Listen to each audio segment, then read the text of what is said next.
It is a Tuesday morning in February. You are standing in the pharmacy aisle of a grocery store, squinting at the back of a bottle that cost $14 and contains 12 ingredients you cannot pronounce. You are tired. You have had a headache for 3 days. Your joints ache from the cold. Your stomach has been unsettled since last week. And you are about to spend money on something you are not even sure works, because you do not know what else to do. Now I want you to picture something different. A Lancaster County farmhouse kitchen in the middle of that same February. No pharmacy run. No $14 bottle. Just a woman standing at the stove, pulling a handful of dried leaves from a jar on the shelf above the window. Leaves she grew herself last summer.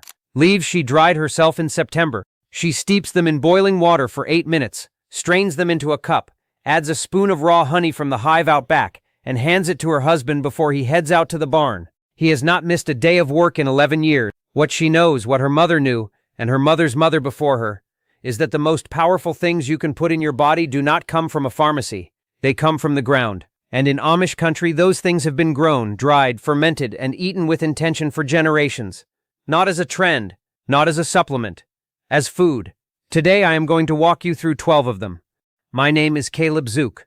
I am Amish, and I farm in Lancaster County, Pennsylvania. I want to be straightforward with you before we start. I am not a doctor, and I am not making medical claims.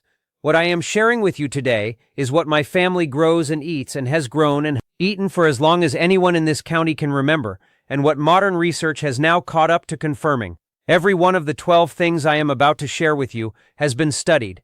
The results line up with what the old folks always knew by feel and by watching. Some of these you grow in your garden.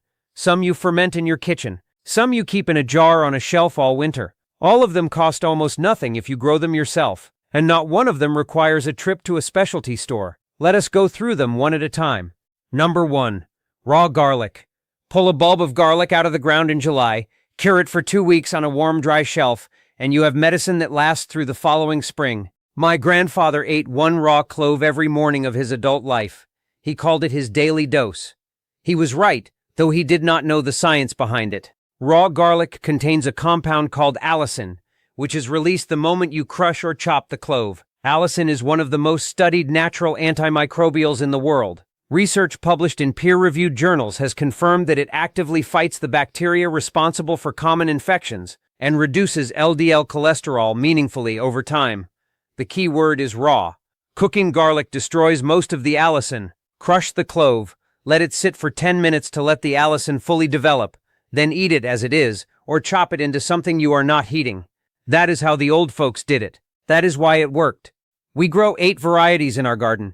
German Extra Hardy overwinters best in Lancaster County and keeps longest in storage. 1 head of garlic planted in October gives you back 10 heads the following July.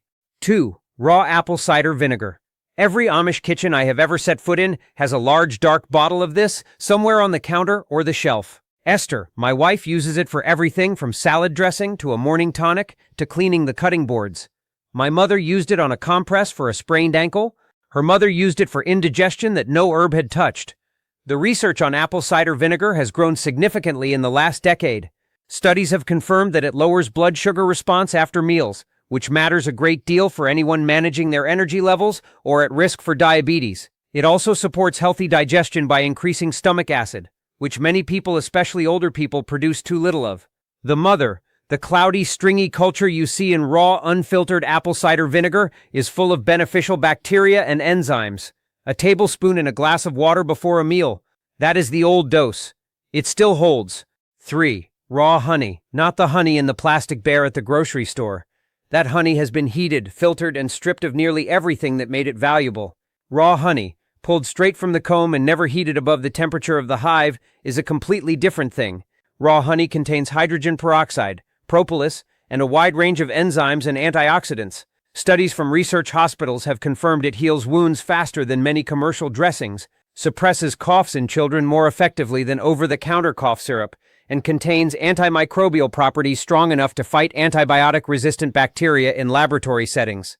My mother spread raw honey on any cut that was slow to heal. She was right to do it. If you keep bees, you know this already.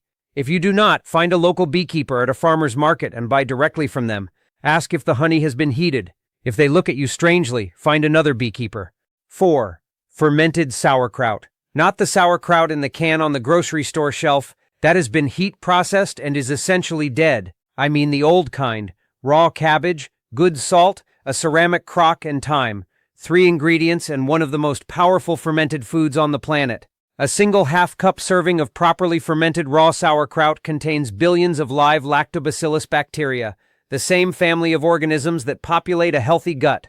The research on gut health in the last 15 years has been nothing short of remarkable. Scientists now understand that the gut microbiome influences immune response, mood, inflammation, and even brain function. Fermented sauerkraut feeds and restores that microbiome directly and inexpensively. Esther puts up 20 crocks in late September when the cabbage comes in. We eat from those crocks all winter. No one in this house has had a serious illness in a very long time. We will do a full video on making it the old way. It is simpler than most people expect. 5. Elderberries. If you have driven through Lancaster County in late August, you have seen the elderberry bushes along the fence rows, heavy with clusters of dark purple berries, drooping under their own weight. The Amish have been harvesting them there for generations. Elderberry has been studied specifically for its effect on influenza. A randomized controlled trial published in the journal Nutrients found that elderberry extract reduced the duration of flu symptoms by an average of 4 days compared to placebo. 4 days. The mechanism is that the anthocyanins in elderberries appear to block the virus's ability to attach to and enter healthy cells. Esther makes elderberry syrup every September: berries, water, raw honey, and a stick of cinnamon. A tablespoon a day through winter. That jar on the shelf has replaced every bottle of flu medicine we ever bought. One important word: cook the berries before consuming them. Raw elderberries contain a compound that causes nausea in most people. A brief simmer takes care of it.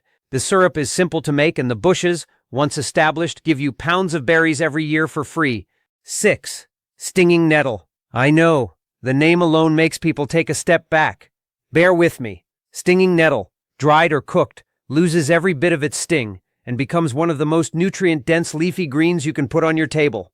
It contains more iron than spinach, more calcium than milk by weight, significant levels of vitamins A, C, and K, and a compound that research has shown reduces inflammation in the joints. Studies have specifically examined nettle's effect on osteoarthritis and found meaningful pain reduction in patients who took it regularly. Results comparable to some anti-inflammatory medications, without the side effects on the stomach. My father drank nettle tea every spring. He called it his spring tonic, a way to wake the blood up after winter. He was in his fields until he was 74. Nettle grows wild on the edges of our property. It costs nothing to harvest. Wear gloves, dry it on a screen for 3 days, and store it in a jar. Steep a tablespoon in boiling water for 10 minutes. That is the whole recipe. 7. Horseradish. Every Pennsylvania Dutch table I have sat at in my lifetime has had a jar of prepared horseradish somewhere nearby. We grate our own fresh from the root, mix it with a little vinegar and salt, and keep it in a cool cellar. It is sharp enough to clear your sinuses from across the room. That is not a coincidence. Horseradish contains glucosinolates, sulfur compounds that, when you bite into them, convert to isothiocyanates in your mouth and sinuses. Those compounds are potent antibacterials and have been shown in research to fight the bacteria responsible for sinus and urinary tract infections. It also stimulates bile production, which means it actively supports digestion of heavy meals. When one of the children has a congested head cold in January, a small spoonful of fresh horseradish on a cracker is what comes out of the cellar first. Horseradish grows like a weed. Plant the root once, and it will come back every year with no help from you at all. Harvest it in fall, grate it fresh, and you have a medicine that lasts through winter. 8. Calendula. This is the orange-flowered plant you have probably seen in old kitchen gardens and thought was purely decorative. It is not. The Amish women in this county have used calendula in salves, oils, and teas for skin healing for as long as anyone can trace. Modern research has confirmed what those women always knew. Calendula contains flavonoids and triterpenoids, compounds with measurable anti-inflammatory and antifungal activity. Clinical studies have shown calendula-based preparations outperform petroleum jelly for wound healing, reduce radiation dermatitis in cancer patients, and soothe eczema and rashes that have not responded to standard treatments. Esther makes a simple calendula-infused oil every summer, dried petals steeped in olive oil for 6 weeks in a warm window. That oil goes into a save with beeswax. A small tin of it lives in every room of our house. Grow it from seed. It self-sows year after year. The more you cut the flowers, the more it blooms. It costs you nothing after the first planting. 9. Peppermint. Grow it in a container, and I mean that seriously, because it will take over your garden bed if you let it loose in the ground. But grow it you should, because fresh peppermint is one of the most useful plants in a kitchen garden.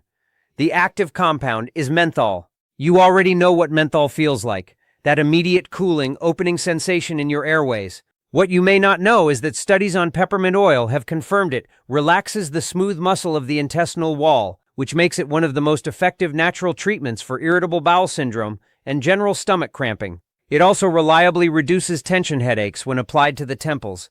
A randomized controlled trial found it as effective as acetaminophen for tension headache relief. A strong cup of peppermint tea at the first sign of a stomach upset or a headache is what comes out of Esther's kitchen before anything else. She has been doing it for 30 years. 10. Turmeric. This one surprised me the first time I read the research, because turmeric is not a traditional Pennsylvania Dutch plant, but Esther's grandmother began growing it in pots in the late 1940s, having learned of it from a neighbor who had come from India. It has been in our kitchen ever since. The active compound is curcumin. The body of research on curcumin for inflammation is now so large and consistent that mainstream medicine has begun to pay serious attention to it. Studies have shown curcumin reduces markers of systemic inflammation, supports joint health in arthritis patients, and shows measurable antioxidant activity in the body. One important note, curcumin is very poorly absorbed on its own. Add a pinch of black pepper, which contains piperine, and absorption increases by up to 2,000%. That is not a typo. 2,000%. Esther adds both to warm milk with raw honey on cold evenings. We call it golden milk. It is better than it sounds, and we sleep well every night we have it. Look at what we have just walked through. 12 things: garlic, apple cider vinegar, raw honey, fermented sauerkraut, elderberries, stinging nettle, horseradish, calendula, peppermint, turmeric. Not one of them costs much when you grow it yourself. Not one of them requires a specialty store or a subscription or a bottle with a label you cannot read. Every one of them has been used in the kitchens and gardens of this county for generations, and every one of them has now been studied enough that the science confirms what the old folks knew by instinct and by practice. The pharmacy aisle is not your only option.